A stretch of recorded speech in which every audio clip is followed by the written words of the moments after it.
How you doing, YouTube? A little boxing talk. Um, Today I'm gonna start it out by addressing. We'll start out with the Canelo Alvarez fight coming up tomorrow night. Looking forward to it. Good fight, good opponent for Canelo in Billy Joe Saunders, undefeated two-division world champion versus Alvarez. I think it's a close fight. I think it's got the makings of competitiveness. I think it'll be competitive for a while. I don't know how long it'll be competitive, because when you have the experience that Canelo has, Canelo's fought the top dogs, and he's gotten comfortable doing so. You know what I mean? So when you have the level of comfort like that, you kind of fall into a relaxation to where you're not burning a lot of energy. And he has really learned to conserve his energy and put a lot of pressure on guys without taking shots. And over the past few years, since the Mayweather fight, he's really perfected his craft. He's a hard guy to beat right now, man, as we've seen. So I don't think he loses. I don't think he loses no matter what. I mean, Billy Joe could come in and clean him out and complete and win every round, and he's still not going to get the decision. That's just the way it is right now. The business is built for money, and Canelo's the moneymaker. So let's, have that understanding. But it's still going to make a good show, and the best thing Billy Joe could do is come in, win every round, and then if the decision goes the other way, you demand a rematch, and you go through the trash talking exposés and put your face out on social media, demand a rematch, and you'll probably get it if the public demands it. But I don't think he's gonna be able to pull this off ultimately. I think it'll be competitive for a while, but I think Canelo will close the distance, either a late stoppage or a decision, probably more of a decision, but because he's gotten so comfortable with his head movement, his ability to close the distance and make you work harder than you want to work. So I think he gasses him out. We'll see what happens. These fights got to be fought in the ring. That's why, predictions, they're nice and it's fun to do and all, but it's, at the end of the day, they don't translate to complete accuracy as far as the fight. That's why we fight the fight. You got to fight the fight, because nobody knows until you get in there. But ultimately, it'll be a good weekend for boxing. Better than the other area I wanted to address is I'm seeing posts on social media. People are happy with the Mayweather situation where he's fighting Jake Paul. He fought Conor McGregor a couple years ago to make money. And I'm not against the guy making money, man. If it sells, why not? I mean, that's why we all come into boxing anyway. You come in to get paid and to set yourself up for the best future, because there's no retirement in boxing. There's no guarantee of a future, so you got to get what you can while you can get it. And I get that. My issue with this kind of exhibition type matchmaking is that it becomes a norm. I don't want to see boxing go down the path of social media creating the hype, creating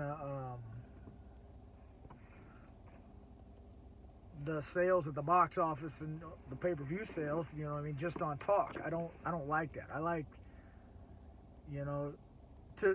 to build your way to a Mayweather fight, to put yourself in a position to where you can even be competitive. It takes years. It takes an amateur pedigree. It's gonna take somebody who fights a lot of tough fights as a pro and learns how to adapt to the environment, learning how to relax and learning how to be effective for 12 rounds without gassing out. Because Canelo's kind of taken a lot from Mayweather as far as making his opponents work harder than they want to work. And he's become real good at that. Mayweather's excellent at it, and I mean, that's what's going to happen in this fight. He's going to make the kid work harder than he wants, and maybe he stops him, maybe he carries him. I don't know, but he definitely has the ability to stop this kid whenever he wants. I mean, it's a mismatch, but I'm not mad at him for doing it. But my issue becomes when it becomes the norm. If this becomes the norm, and we get into these mega social media, YouTube type events being built up, you know, slowly over time, and of course it'll take time to do it, but boxing as a whole will go down a path of quick money now, you know what I mean? And fighting the fights that are gonna bring people to watch, build up the attention on YouTube, build up the event by getting likes and getting people to buy into this excitement or this trash talk or this rivalry, instead of buying into the fact that the best are fighting the best. And because you're not getting that, you're not going to get that on the YouTube channels, you're not going to get that on in this way of exhibition type boxing and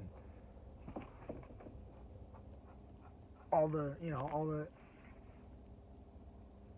stuff that's going on with the Paul brothers and Mayweather, and that's all fine. I mean, I'm not against somebody making a dollar, but it may come at a cost of the game down the road. So, I mean, boxing doesn't have the regulations in place to regulate a sport like the NFL, MLB, NBA, you know, all these sports authoritative organizations that control the sport. Boxing doesn't have that. Boxing has promoters, and you're getting paid based on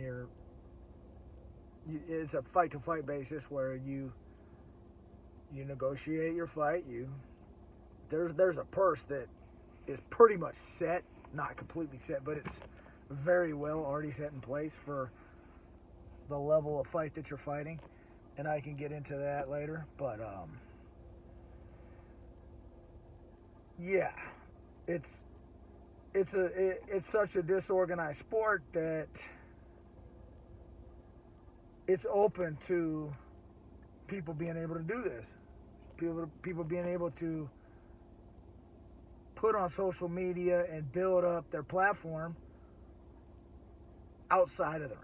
And that would be the issue. The issue is you're building yourself outside the ring, not in the ring.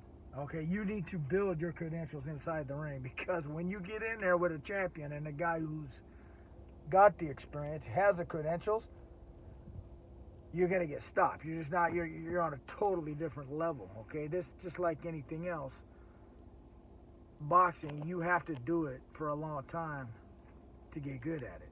So, I mean, there's no reality to these guys becoming champions anytime soon. Now, that's not to say that down the road that Jake Paul, somebody like that, couldn't work his way into contendership, but it's going to take a long time. It's going to take a lot of work and a lot of fights, a lot of gym time. I know the guy that's training him, BJ Flores. BJ was a great fighter. He was #1 in the USA. He turned pro, and I think he fought for a cruiserweight title.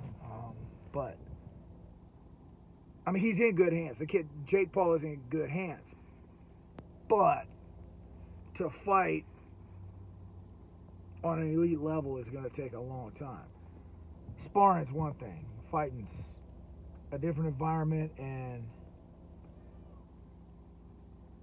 you know, sparring can give you an idea of what a fight's like, but it's not the same thing.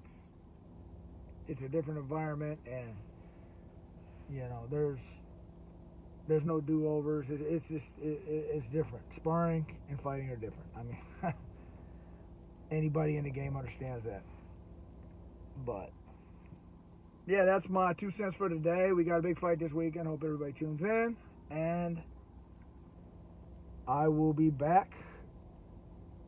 Hopefully you guys can like my channel, like my posts here, and if you enjoy it, I appreciate it, man. And hopefully I'll be around a little more and be able to talk boxing more often. God bless. Thank you. And I'll talk to you soon.